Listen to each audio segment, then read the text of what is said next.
So welcome back. This is part 2 of Smoky and ICU, and here the cylinder head for the Land Rover is going to go to town for a pressure test. So Walter is going to go into Maelstrom to see his friend Tinus, who's got an auto engineering shop. Tinus has been in the business for about 30 years. He's reliable and affordable, and pretty much everybody in the region goes to Tinus if they have engine problems. And because Walter lives off-grid, going to Maelstrom is also a really great opportunity for him to catch up on the local news, gossip, meet up with old friends, hear about politics or discuss politics and taxes or whatever it is that people in Maelstrom talk about. I think something to appreciate is that Tinus is a very hands-on guy when it comes to his work. He's very much involved in every part of the process of the pipeline, supervising his workers, explaining things, or just making sure that the quality of the work is really good. So you'll see him in the processes of vacuuming and lapping the valves and all of these kinds of things. So also shout out to Tinus, I guess, for helping fix Smoky up. Thank you very much.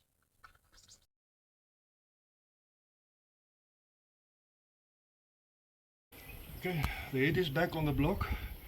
It's not on full because it involves a lot of swearing. Now I fit all the bolts except leave the rocker shaft for now, but I'll explain later when we fit that and tighten it. We'll get to that. Fit all the bolts now.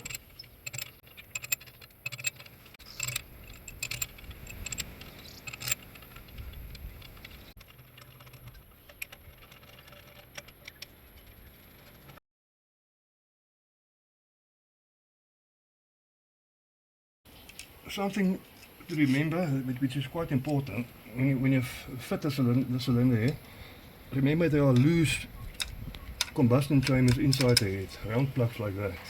It had happened before and it can happen anytime that when you refit it, it drops out and it lands onto a piston. So make sure when the head is on, before you tighten it, that they're all in position. And as you can feel through the hole there, it is there. Okay, there. There. If you can push a screwdriver through, you know it is lying on top of your piston. So after tightening everything, you want to turn the engine over. You're not going to be very happy because you will have to start all over again.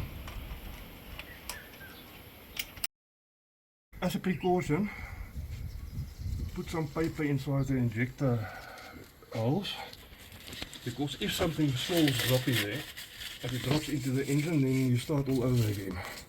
Not nice.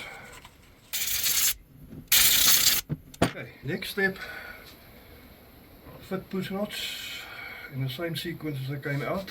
Get it out a bit.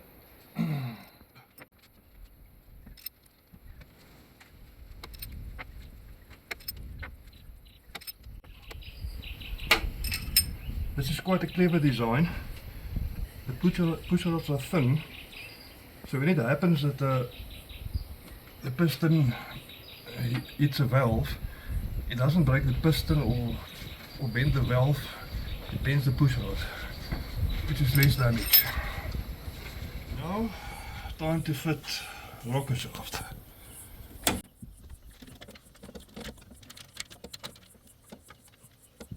And make sure that the push rods locate correctly, otherwise you will damage it.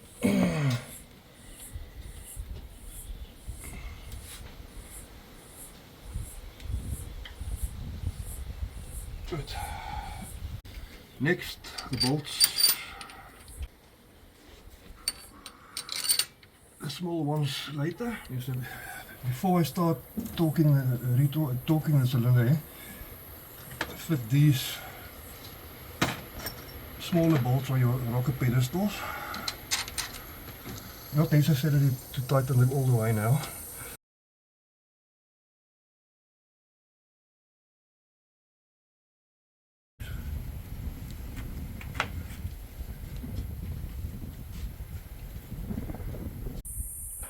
Number 26.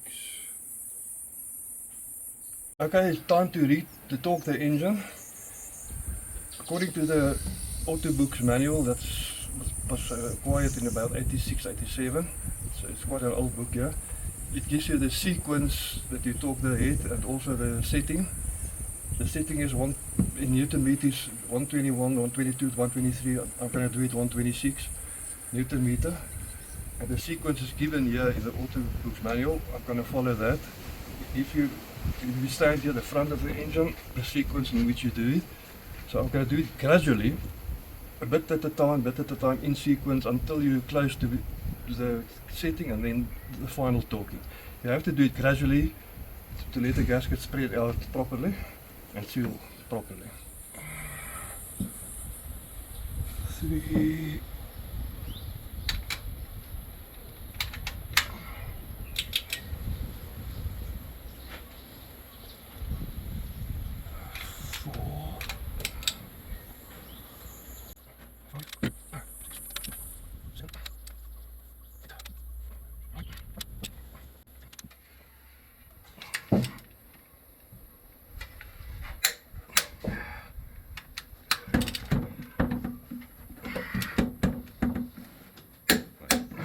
So when you're done torquing the head and sweating like me, then don't forget to fasten the clamp on the bypass hose as a start. There are many other pipes and stuff that must go back, but this is important for now, otherwise you're going to forget it. Okay, the head has been torqued and I'm a tired man.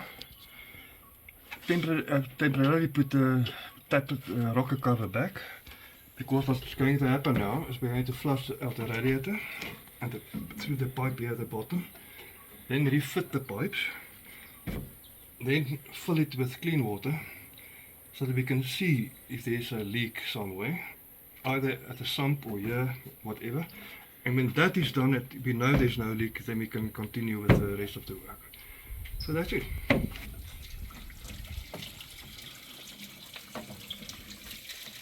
Okay, the radiator has been flushed now. A lot of rubbish came out of it. Okay, first of all now, fit the pipes, fill with water, then we'll do the valve clearances. When that is done, and the only thing left, if there's no leak, is to fit glow plugs, injectors, injector pipes, bleed it, exhaust manifold, and that's it, then it will start, if it starts. Okay, pipes have been fitted, bottom and top. Bypass hose is tightened. Oil pipe at the back is still loose, but we'll keep that loose for now. Now it's just filling up with clean water. Let it stand and go through all the stress. See what happens. If nothing shows, now then we can do the valve clearances. If nothing shows tomorrow morning, we can do the rest. Then it's time to start. Let it work under pressure and see what happens then. If all goes well there, then we drain the water from the radiator and fill it with antifreeze. And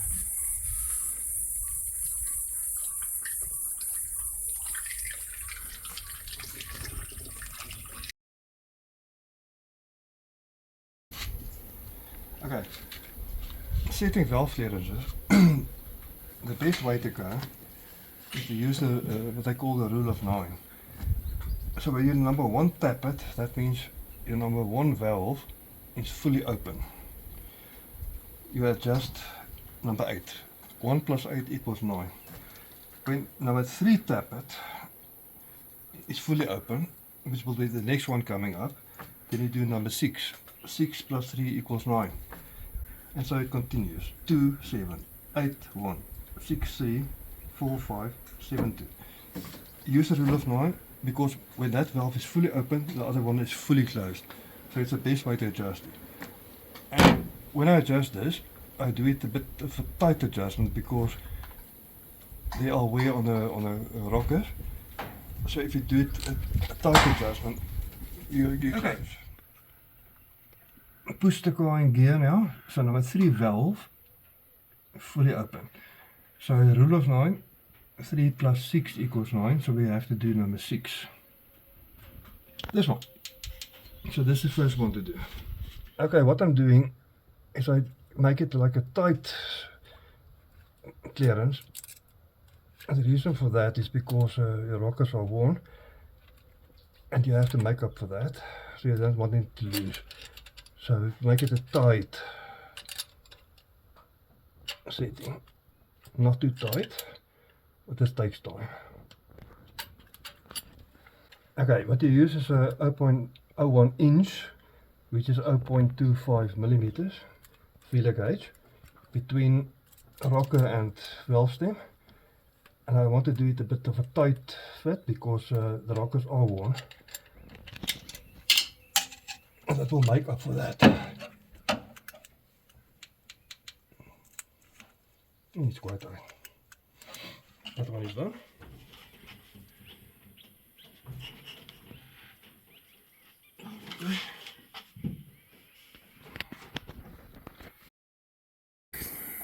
Good morning, dear Land Rover lovers.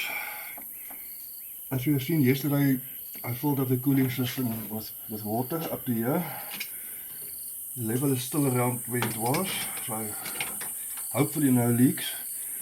So now we can check on top of here where the Welch plugs were fitted.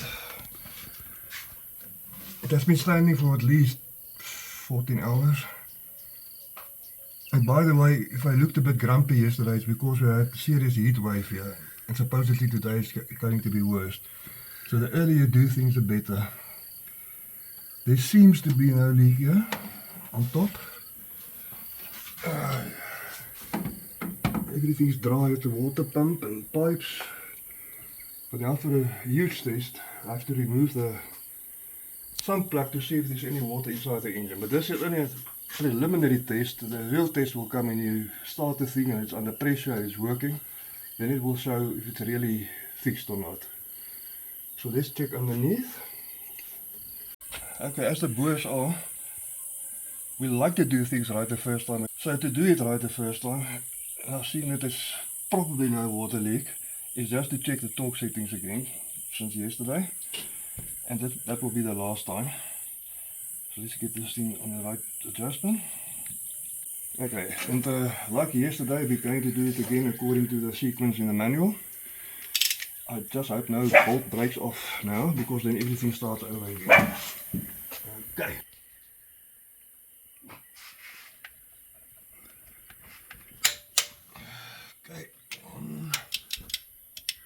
Okay, so now the torque has been checked again on the head bolts. I will later, just to make very sure, check all the valve clearances again. But what should be done now, I think it will be to fit the heater plugs or glow plugs and the injectors and pipes and stuff. And when that is done, it's just the manifolds. Fit the cover, okay, and I must get oil and filter in town and antifreeze. But we'll keep the water, clean water in for now. If it ran a while and it seems to be okay, then one can put the expensive antifreeze in. Okay, here are the modified glow plugs that I've specially made up because of the problems we had with the previous ones. And there's a video made about it if you're interested in seeing how it's done. Maybe this plan can work for you too. And while thinking about it, I must not forget that pipe at the back that feeds oil to the cylinder head. Because if you leave that out, all oil blows out. I must just remember that. It's one of the things that is often forgotten. But I'll get to that. So first, glow plugs. Put some copper grease on the frame for next time removal.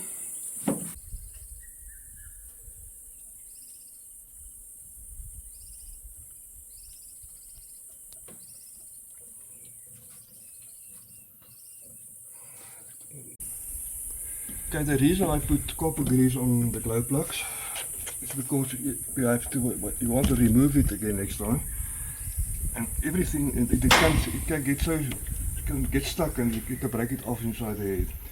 The same thing applies to your manifold bolts, nuts. Put some copper grease on that. Next time it's easier to get out. Do the same on the injectors. Put some copper grease on, nice when you put it in, easier to get out. As you can see with the modified glow plugs, it turns in deeper than the original ones. That's part of the modification. but you can still get a spanner to it. According to the manual, the injector clamp should be tightened to 8 pound-feet, and I work out at 12 Newton meter, which is quite low. Okay. These are the steel washers for your injectors at the bottom, and these are the copper ones behind the nozzle. Okay, first I have to remove this paper here that I use to block off the holes, for in case something drops in there, which will mean you have to remove everything again. There. Now we can continue. These are the steel washers. You fit them with a domed side upwards, like that, and that's a domed side, it's a hollow side there, like that. Easier way to fit them, put them over a thin screwdriver. Okay. Domed side up.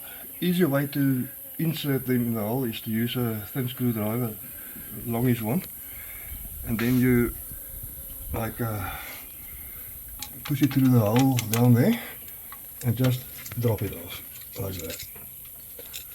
Now with injectors, I stick the copper washer onto the injector with a bit of copper grease.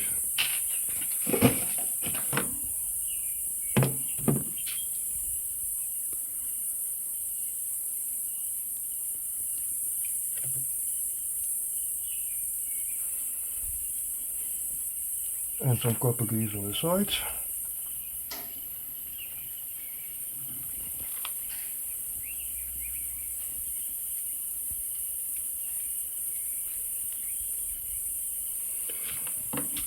Pop it in.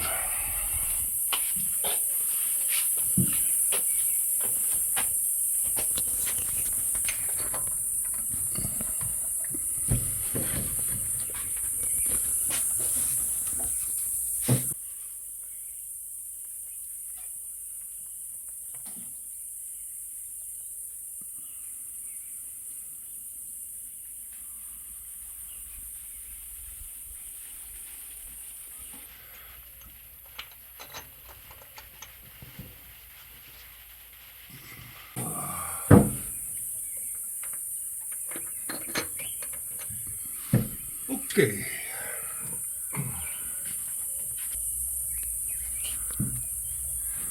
Spring washers first.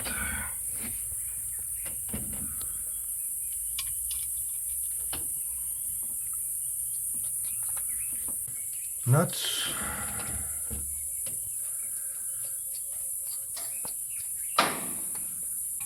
And the good thing to remember when you tighten these nuts is to go a bit this side a little bit, that side a little bit, so that it goes in equally, straight, and squash the seal properly, not to one side. Okay, so like I said, a bit at a time. This side, that side.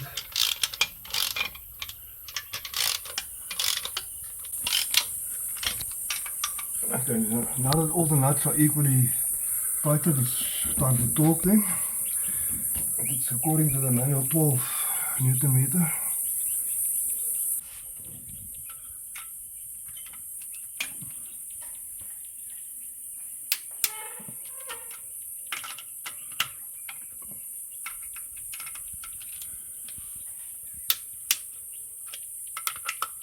Okay, now that's done. So next will be connecting the wires to the glow plugs, then fitting injector pipes. First blow them out so they're clean, and don't forget about that small pipe at the back, the feeding pipe on the head. It's this one. Then I suppose exhaust manifold and intake manifold, and then one should be ready to start. But as I said, I must get oil and filter first, and hopefully I've got everything, and antifreeze, and they will do the starting thing later. So pray please. Okay, since Smoky went into ICU with a blown head gasket or a leaking Welch plug, as we found out later, this little Morris 850 has been very alone.